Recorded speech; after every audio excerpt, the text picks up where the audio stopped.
Deer friends, welcome to our channel let's make them easy. আলোচনা করছি masters final ইয়ারের বিখ্যাত একটা essay tradition and individual talent নিয়ে, written by T S. Eliot. T S. Eliot বলতে Thomas Stearns Eliot তার পুরো নাম, যাকে অ্যারিস্টটলের সঙ্গে কম্পেয়ার করা হয়। তিনি জন্মগ্রহণ করেছেন 26শে সেপ্টেম্বর 1888 সালে এবং মৃত্যুবরণ করেন 4 জানুয়ারি 1965 সালে লন্ডনে। এবং তিনি American poet, playwright, literary critic এবং এডিটর হিসেবেই সমধিক পরিচিত। এই এসেটি পাবলিশ হয় 1920 সালে।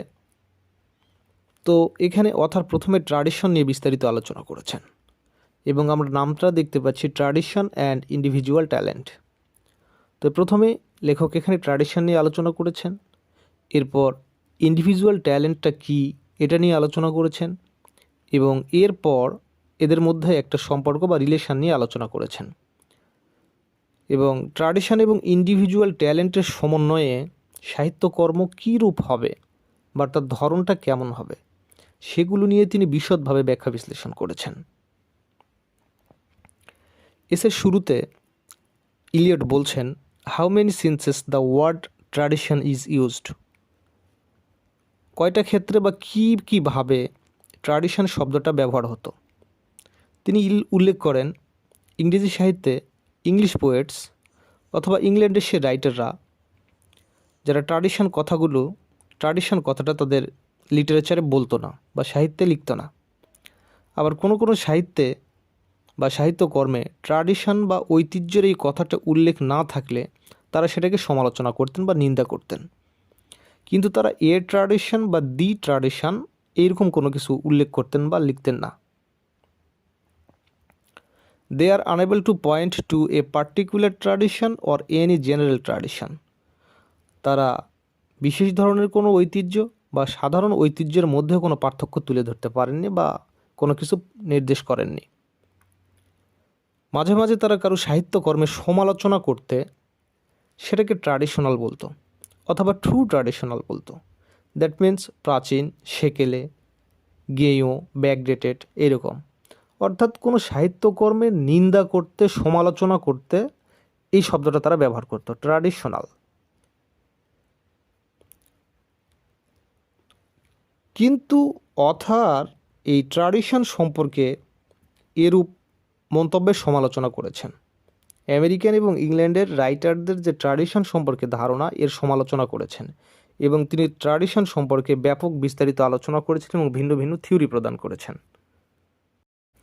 হিস্টোরিক্যাল সেন্স বা ঐতিহাসিক অর্থে ট্র্যাডিশন বা ঐতিহ্য যদি এক জেনারেশন হতে অন্য জেনারেশনে চলে আসে বা পাস করে, তবে এটাকে নিরুৎসাহিত করা দরকার অথারের মতে।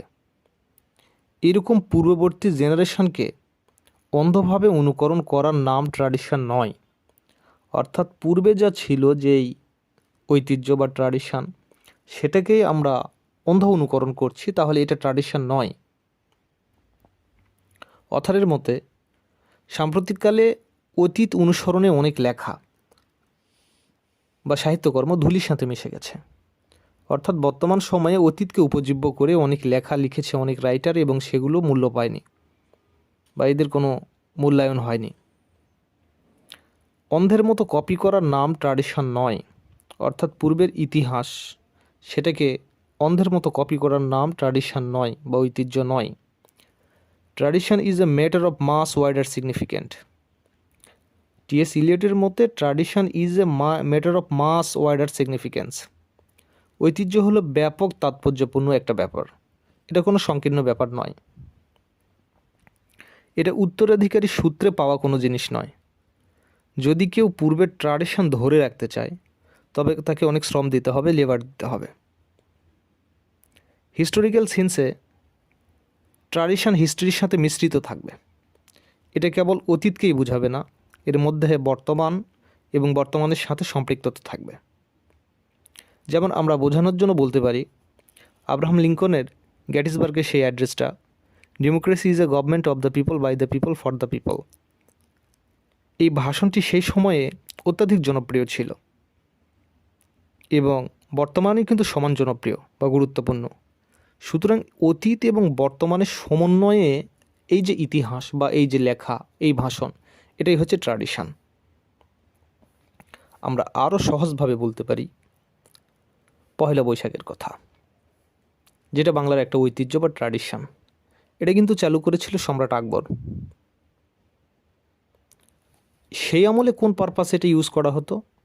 সেই সময় সম্রাট আকবর খাজনা আদায়ের জন্য পয়লা বৈশাখ চালু করেন। বা আমরা দেখেছি যে দোকানদাররা তাদের বাকির হিসাবটা পরিশোধ করার জন্য মিষ্টি বিতরণ করে এই পয়লা বৈশাখে। কিন্তু এটা বর্তমান সময়ে এইভাবে আর ব্যবহার হচ্ছে না। এই অনুষ্ঠানটাকে বাঙালি ভিন্নভাবে সেলিব্রেট করছে। সুতরাং আমরা বলতে পারি পয়লা বৈশাখ অতীত ঘটনা, বাংলার ঐতিহ্য, পূর্বে যা ছিল বর্তমানের একটু পরিবর্তন হয়েছে। সুতরাং ইতিহাসের সাথে সংমিশ্রণে এটা কিন্তু একটা ট্র্যাডিশন, নিঃসন্দেহে একটা ট্র্যাডিশন। এখানে এই কথা আবারও টি.এস. ইলিয়ট বোঝানোর চেষ্টা করছেন যে অন্ধ অনুকরণ না করা। আমাদের পয়লা বৈশাখের সেই সময়ের পারপাসটা কী ছিল, লক্ষ্য উদ্দেশ্য কী ছিল, বর্তমান কোন উদ্দেশ্যে আমরা পালন করছি, এটা কিন্তু আমাদের সংস্কৃতির একটা ঐতিহ্য, বাঙালির ঐতিহ্য এবং ইতিহাস রিলেটেড। সুতরাং টি.এস. ইলিয়ট এটাই বোঝাতে চেয়েছেন যে ইতিহাস এবং বর্তমান সময়ের সমন্বয়ে যেটা তৈরি হবে এটাই হচ্ছে ট্র্যাডিশন। তিনি আরও বলেন, not only the pastness of past but of its present. এটাতে কেবল অতীতই থাকবে না, বর্তমান সময়েরও সমন্বয় থাকবে। এটা একজন লেখককে এমনভাবে সাহিত্য রচনা করতে বাধ্য করে যেখানে কেবল তার সমসাময়িক কালের ঘটনাই থাকবে না, সমগ্র ইউরোপের সাহিত্যকর্ম, হোমার থেকে শুরু করে যত যা আছে বর্তমান সময়ের ইতিহাস, সবগুলোই তিনি তুলে ধরবেন। ট্র্যাডিশন বা ঐতিহ্যই হবে সাহিত্যের উপকরণ। অর্থাৎ এখানে আমরা বুঝতে পারছি যে টি.এস. ইলিয়ট ট্র্যাডিশনটাকে ভিন্নভাবে উপস্থাপন করেছেন। আমেরিকান পোয়েটরা বা ইংল্যান্ডের কবিরা যেভাবে ট্র্যাডিশনকে উপস্থাপন করেছেন, টি.এস. ইলিয়ট কিন্তু ভিন্নভাবে ট্র্যাডিশনকে উপস্থাপন করেছেন। তার বক্তব্য হলো ট্র্যাডিশন অতীত রিলেটেড হবে, অতীতের সঙ্গে, হিস্টোরির সঙ্গে তার একটা থাকবে, কানেক্টিভিটি থাকবে, বর্তমানের সাথেও তার একটা কানেক্টিভিটি থাকবে এবং সেটা ভিন্নভাবে তুলে ধরা হবে। এখানে কোনো কপি থাকবে না, অন্ধ অনুকরণ থাকবে না। এখন আলোচনা করব ইন্ডিভিজুয়াল ট্যালেন্ট নিয়ে। আসলে ইন্ডিভিজুয়াল ট্যালেন্টটা কী? ইন্ডিভিজুয়াল ট্যালেন্ট হচ্ছে স্বতন্ত্র বুদ্ধিমত্তা, যা বলতে কোনো কবির ক্রিয়েটিভ জিনিয়াসকেই বোঝাচ্ছে, বা সৃষ্টিশীল সৃজনশীল প্রতিভা। যদি সে পোয়েট অন্যদের থেকে আলাদা হয় অথবা তার সাহিত্যকর্মে এমন কিছু দিক পরিলক্ষিত হয় যা অন্যান্য রাইটার থেকে আলাদা বা ভিন্ন এবং তার সাহিত্যকর্ম মানুষকে আনন্দ দিতে সক্ষম হয়, তবে আমরা সেটাকে ইন্ডিভিজুয়াল ট্যালেন্ট বলবো। অর্থাৎ এখানে ইন্ডিভিজুয়াল ট্যালেন্ট বলতে কোনো কবির বিশেষত্বকে বোঝাচ্ছে বা স্পেশাল কোনো কোয়ালিটি বা গুণকে বোঝাচ্ছে সহজ কথায়। এখানে আমরা উদাহরণ তুলে ধরতে পারি। চসার তার ক্যান্টারবারি টেলসে কতিপয় ব্যক্তির চরিত্র এবং তাদের পোশাক পরিচ্ছদের বর্ণনার মধ্য দিয়ে চতুর্দশ শতাব্দীর সমাজ ব্যবস্থা কেমন ছিল সেটা সম্পর্কে আমাদেরকে জানিয়েছেন বা বিস্তারিত ধারণা দিয়েছেন। এখানে সুনিপুণভাবে কয়েকজন ব্যক্তির চারিত্রিক বৈশিষ্ট্য এবং পোশাকের মধ্য দিয়ে সেই সমাজ ব্যবস্থাকে তিনি ইঙ্গিত করেছেন। সুতরাং এখানে আমরা বলতে পারি চসারের যে এই যে কোয়ালিটি, নিঃসন্দেহে এটা হচ্ছে ইন্ডিভিজুয়াল ট্যালেন্ট। এবং এখানে আমরা আরেকটি দিক লক্ষ্য করতে পারি, এই চসারের এটাতে আমরা দেখেছি যে যারা প্রিস্ট ছিল, ধর্মগুরু ছিল, তারা দুর্নীতি করত, রুল ভায়োলেট করত। সেটা ছিল চতুর্দশ শতাব্দীর একটা চিত্র, কিন্তু এটা কিন্তু বর্তমানের সাথে রিলেটেড, বর্তমানে কিন্তু এটা দেখা যাচ্ছে। সুতরাং চসারের এই লিখনিটা শুধু অতীতের মধ্যে সীমাবদ্ধ নয়, বর্তমান সময়কেও কী করে লিড করে। সুতরাং নিঃসন্দেহে এটাও একটা ট্র্যাডিশন, যে ধারণাটা টি.এস. ইলিয়ট দিয়েছেন যে শুধু অতীত না, বর্তমানের সাথেও মিশ্রণ থাকবে, এটাই হচ্ছে এরই সমন্বয়ে কোনো ঘটনা হবে tradition. Relation between tradition and individual talent. Tradition এবং ইন্ডিভিজুয়াল ট্যালেন্টের মধ্যে সম্পর্ক। ইলিয়টের মতে, without the sense of tradition an artist can never be a good artist. ট্র্যাডিশনের ধারণা ছাড়া বা ঐতিহ্যের ধারণা ছাড়া কোনো আর্টিস্টই একজন ভালো আর্টিস্ট হতে পারে না। The individual talent is the capacity of a poet to retouch and recolour the fastness of the fast. অর্থাৎ এই ইন্ডিভিজুয়াল ট্যালেন্টই হচ্ছে একটা দক্ষতা যেটা অতীতকে পুনরায় টাচ দিতে বা স্পর্শ করতে এবং রাঙিয়ে দিতে সক্ষম। No poet of any art has his real value alone. মানে কোনো সাহিত্যেরই কোনো সাহিত্যিকের একক মূল্য নেই। If we want to evaluate him, যদি আমরা তাকে মূল্যায়ন করতে চাই, we must set him among the dead poets. অর্থাৎ মৃত কবিদের সঙ্গে তাকে জুড়ে দিতে হবে। কথাটার অর্থ এরকম, ডেড পোয়েটের কাজের সাথে বা সাহিত্যকর্মের সাথে তুলনামূলক আলোচনার মাধ্যমেই আমরা বুঝতে পারবো যে এই পোয়েটের ইন্ডিভিজুয়াল ট্যালেন্ট আছে কি না। সুতরাং অতীতের লিটারেচার বা ডেড পোয়েটসদের লিটারেরি ওয়ার্কসের তুলনামূলক আলোচনার মাধ্যমেই আমরা বুঝতে পারবো যে এই পোয়েটের ইন্ডিভিজুয়াল ট্যালেন্ট আছে কি না, বা ইন্ডিভিজুয়াল ট্যালেন্টের মাপকাঠি হচ্ছে অতীতের সেই সাহিত্যকর্মগুলো। Theory of depersonalization. Depersonalization is the action of detaching the personal self from something. অর্থাৎ এখানে কোনো কিছুতে কবির ব্যক্তিগত কিছু থাকবে না, এটাকে ডিপার্সোনালাইজেশন বলা হচ্ছে। অর্থাৎ কোনো সাহিত্যকর্মে কবির ব্যক্তিগত কোনো কিছু থাকবে না, এটার নামে ডিপার্সোনালাইজেশন। সহজ কথায় সাহিত্যকর্ম থেকে কবির ব্যক্তিগত প্রভাবমুক্ত থাকাই হলো ট্র্যাডিশনারি একটি জ্ঞান বা ঐতিহ্যেরই একটি জ্ঞান। এটি আর্টকে বৈজ্ঞানিক অবস্থানে নিয়ে যেতে হেল্প করে এবং অবজেক্টিভ করে তোলে। কেমিস্ট্রির একটা অ্যানালজি বা উপমা দিয়ে কবি এটাকে পরিষ্কার করেছেন বা এই ধারণাটাকে ক্লিয়ার করেছেন। তিনি বলেছেন, when two gases oxygen and sulphur dioxide are mixed in the presence of filament of platinum they form sulphurous acid. কবি বলছেন, দুইটি গ্যাস অক্সিজেন এবং সালফার ডাইঅক্সাইড ফিলামেন্ট অফ প্লাটিনামের উপস্থিতিতে যখন এটাকে মিশ্রণ করা হলো তখন এটা তৈরি হলো sulphurous acid. The newly formed acid contain no trace of platinum and the platinum itself is apparently unaffected. বলছে নতুন যে গ্যাসটা তৈরি হলো এই গ্যাসে এই ফিলামেন্ট প্লাটিনামের কোনো উপস্থিত নেই।